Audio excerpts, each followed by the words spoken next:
Hello and welcome to the download. I'm your host, Dave Richardson, and it is Tuesdays.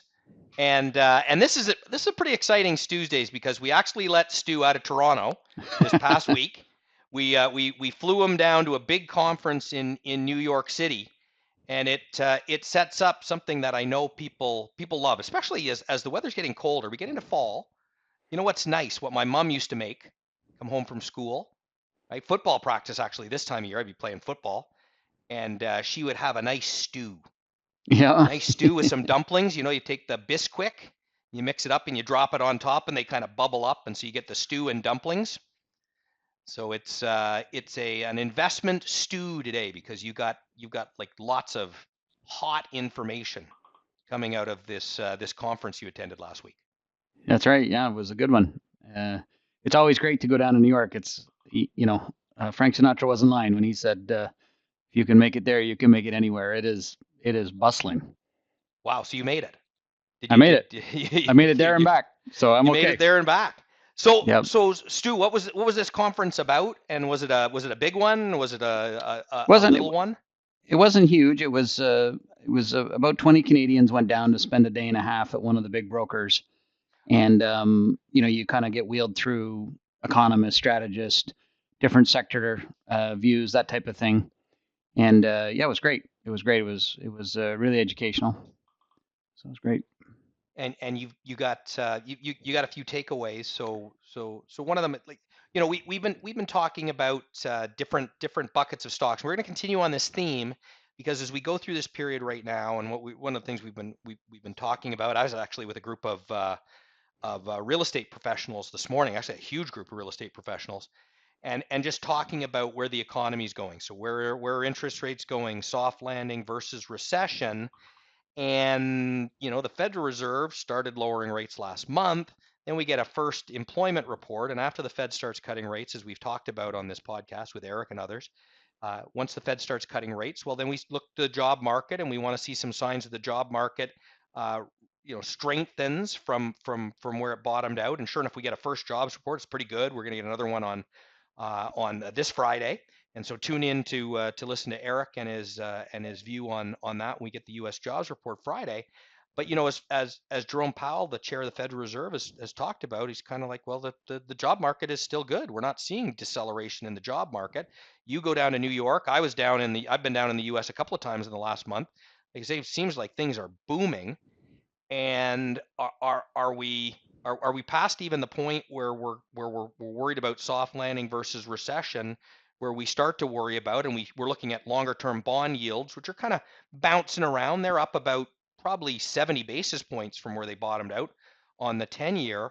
Are we at a point where we're less worried about a recession and more worried that we get a reacceleration with some inflation, and we never get the much lower interest rates that the market's kind of anticipated? How do you put all this together, Stu?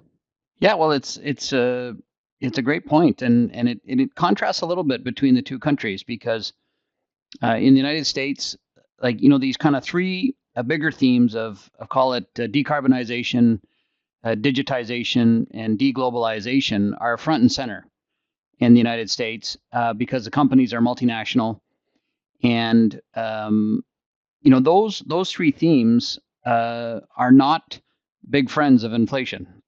They are Yes. those themes require capital, they require investment, they put strains on resources that otherwise would have been a little bit more dormant in the old world. So you do walk away with this notion of like, yes, inflation has come down, and there's lots of reasons for it to remain benign, but that kind of analogy that we're coming down towards two rather than trying to get it up towards two. And Yes.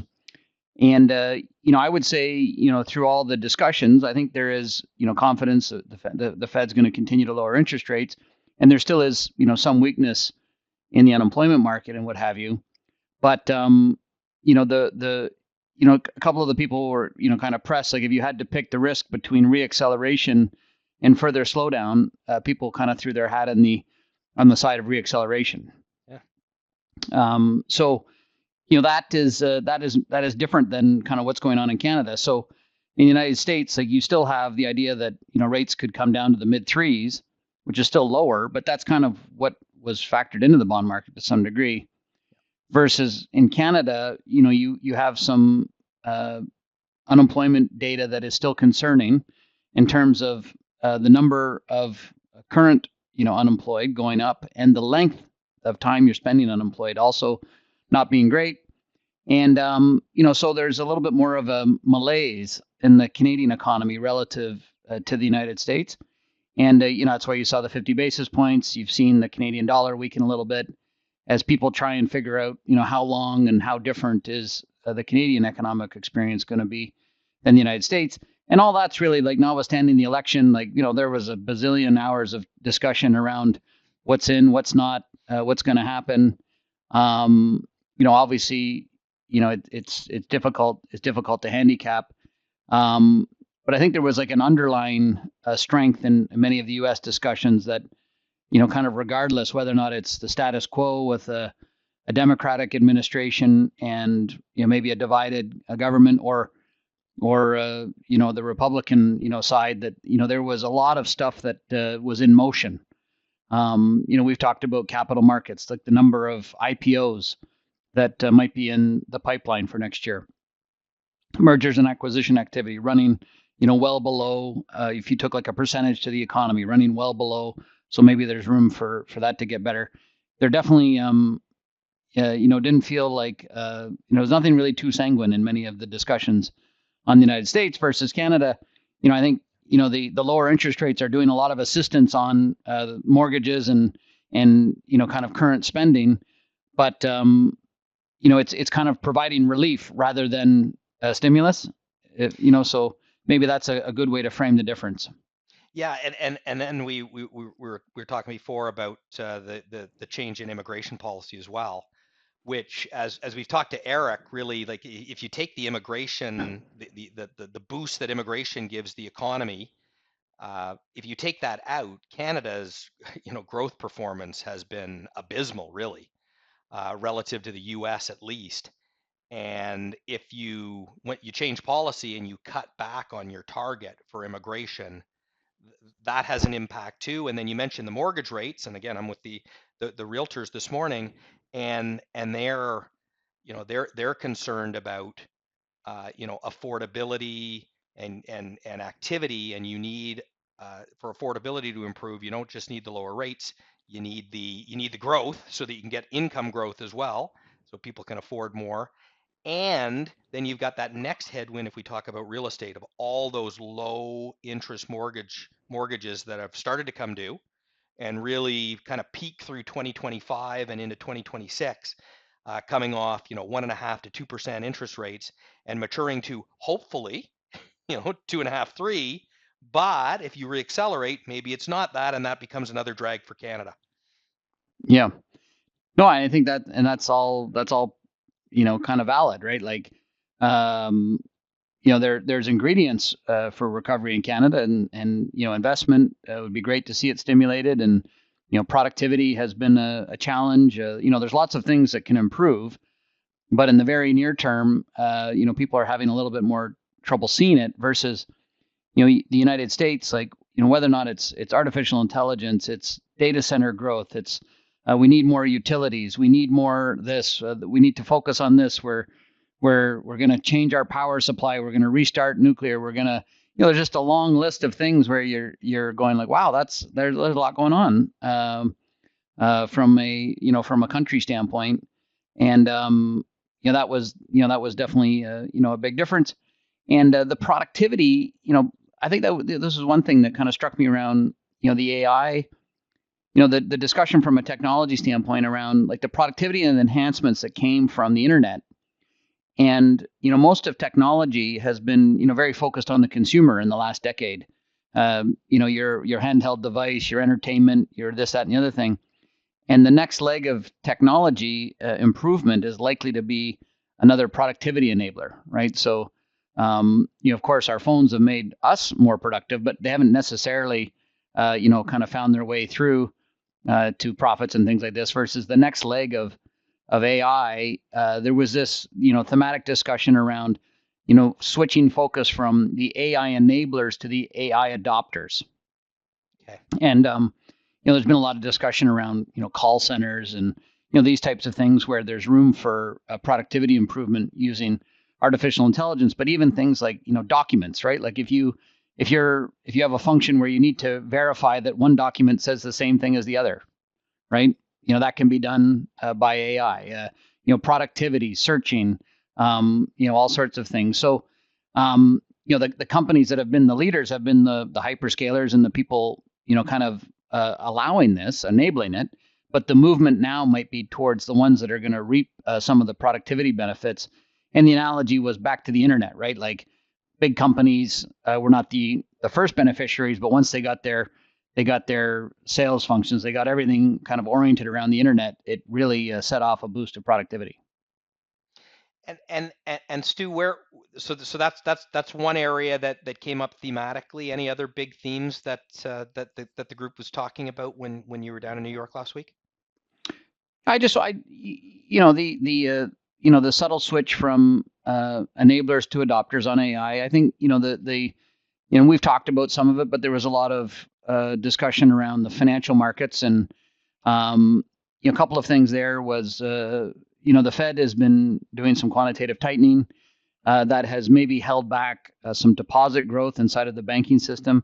That might mature into next year, which would allow for deposit growth, which is good for the banking system. And then a lot of, as we just talked about before, a lot of focus on some of the embedded capital markets activity that is a little bit pent up in markets as well.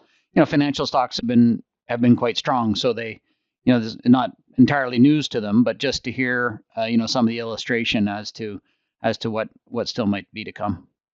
Now, when you start to get that kind of activity in markets, does that tend to be positive for markets or not have much of an impact? When we see mergers and acquisitions and IPOs start to pick up, that's generally a sign of a healthier market or an overvalued market.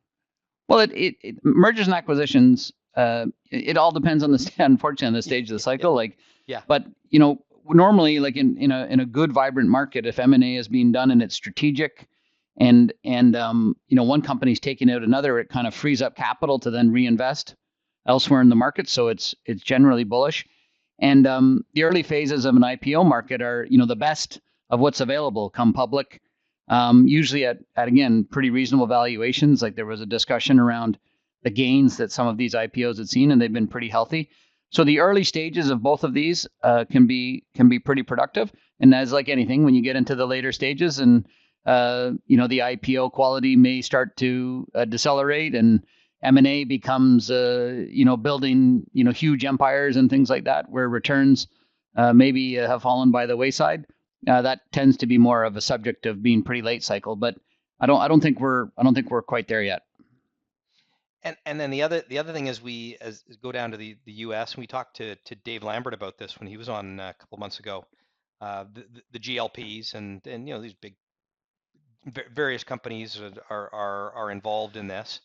And you look at the use of it in the U.S., it's still a small percentage of the U.S. population that are using these drugs. They very clearly help people lose weight, and we know that there's a significant number of the U.S. population that is overweight and would like to lose some weight. These drugs help. You do a little review of the potential of the GLPs and where we're at with that and where we go from here. Yeah, so it's kind of a like it does seem like a pretty long runway, but it's also a good example of kind of how the the stock market works, where you drop a pebble in the pond and then it ripples away. So very quickly, like the discussion then goes to, well, how does your diet change, and all sorts of things. And one of the aspects that came up is you need to build muscle mass because it can degenerate a little bit under the GLPs, and you need more protein and more exercise. So new industries kind of spawn off of these big changes. So when you're listening, you're not just sitting there saying, well, you take Eli Lilly or whoever the company might be that's making this and trying to say, well, there'd be enough sold for its valuation. But there's also going to be shifts that go on behind the scenes in terms of where money's going to flow and new products are going to be born. and you want to make sure you understand, do the companies I own have some positive exposure, or in fact, do they have some negative exposure? And those can be multi-year trends. We had we had a session on demographics, which you always feel like, well, how do I make money on demographics on any given day? And it's very hard on any given day. But when you look out over long periods of time, it has big implications for for where things are going. So that was also pretty helpful as well. And so as we talk about the GLPs, we talk about AI. These are two areas of the stock market where you've got some stocks that have benefited from the, again, still relatively early stages of these two areas, but they get to stretch valuations, and you start to go back to something we've talked about a lot over the years on the podcast, the difference between a good company and a good stock. And you had another example of something you were looking at. And again, we only use any company we talk about here is for illustrative purposes. But again, you look at some of the AI companies we've talked about, an Nvidia, or we've talked about an Eli Lilly or Novo Nordisk on the GLP side, that get to a point where the valuations are such that uh, the growth targets that they need to meet are really challenging. And some of them continue to do it for a while, but it's hard to keep going. And it's a great company, still great business, but the stock's not as good as it was before. Anything else you were looking at or talking about Well, that yeah, fills that example? and it's a great point. Like, when you get into so this particular company we're talking about was Costco. Yeah. Which anyone's ever been there on a Saturday morning says this is a successful business. Yes. But it approached 50 times its next year's earnings. Yeah. And valuation in and of itself does not make a stock go down, but what it indicates to you is that the range of outcomes that are required to make it a successful stock from here are beginning to narrow. Yeah. So, one of the things that I like to do in Bloomberg is I like to look at long-term margin profiles to see how stable the business is, and then look at long-term valuation. And Okay. the interesting thing about a company like Costco is it's basically been in business for 45 years, and it's in its 45th year that its valuation is the highest it's been of the past 45 years. So for all the opportunity that stood in front of it historically, oddly at 50 times earnings, the stock market is saying that either the earnings are so bulletproof that they're worth 50 times earnings, which could be true, or that there's still a tremendous amount of growth, maybe more growth in front of the business than has existed in the past, which again, I think Walmart, Amazon, and Costco are taking 60 cents out of every dollar of increase in U.S. retail sales. So there's evidence of that. But the stock market, like the weighing machine of the stock market, when it takes valuation to these levels, it's another way of saying, boy, the range of outcomes for that company is beginning to narrow. And do I have to think about that? Yeah. Well, as a bulky guy, I really do like Costco, but because I can bulk up even more, and with the family, it's fantastic. But like you say, the you would expect generally for a company to hit its peak in PE to be more in the earlier stages, or in an environment where we have really low interest rates or unusually low interest rates. Probably not the case for Costco right now. So it's an interesting one to pluck out. I kind of think of it as a big grocery store, and you don't think of a big grocery store or electronics dealer or clothing retailer as something that's going to have a massive PE attached to it. But there it is. Yeah, there, and like, if you go back in time, like when it went public, you likely would have happily played 50 times earnings. Yeah. Because the earnings would have more than grown into that valuation. And it's not to say that they won't today. It's just when you have, like in the past, you've had all these store openings, all sorts of things in front of you. It gets a little bit tougher when not that it's mature. There's still opportunity, but it is a pretty big company to trade Yeah. at 50 times earnings. And so Stu, you walk away with the the somewhat higher yields again. I mean, we're still in a period of a little bit of uncertainty, right? And we've seen volatility pick up, even though we're hitting new highs in the market. Volatility is up from 6 months ago, and that's not insignificant. And because there is more uncertainty out there, right? Yeah, like I think on the yield front, like the first was the likelihood of soft landing has increased a little bit, and then when the central bank went 50 basis points in the United States, it did cause some angst in the longer end of the curve. We do have budget deficits.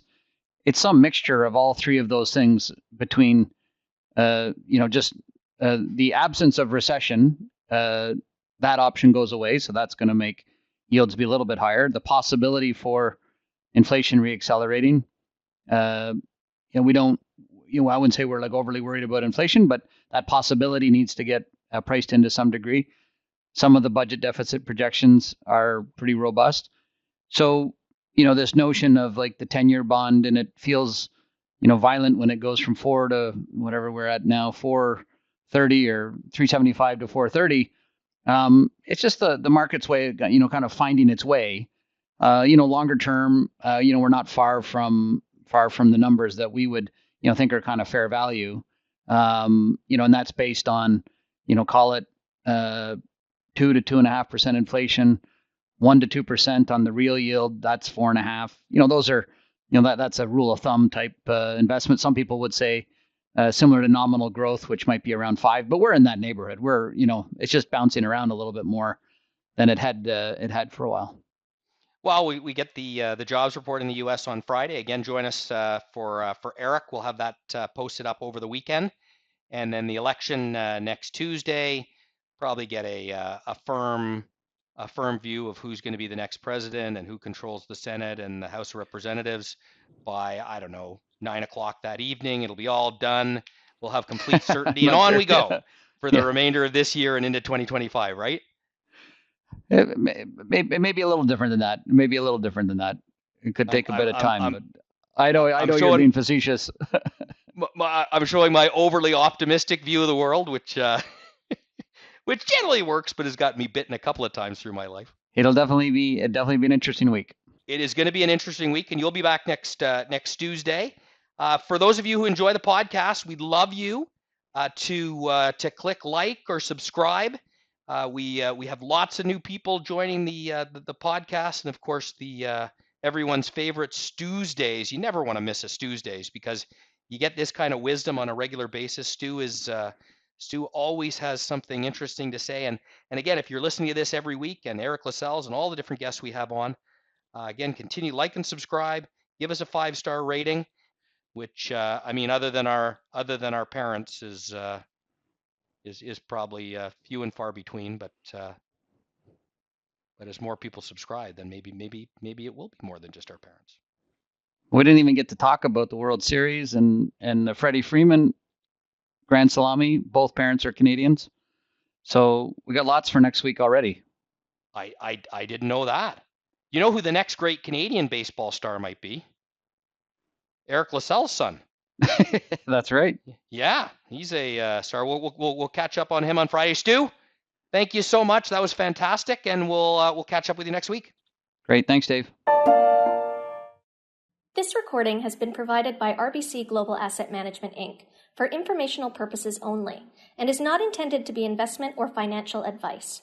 You should consult your own legal, accounting, tax, investment, or financial planning advisors before engaging in any transactions.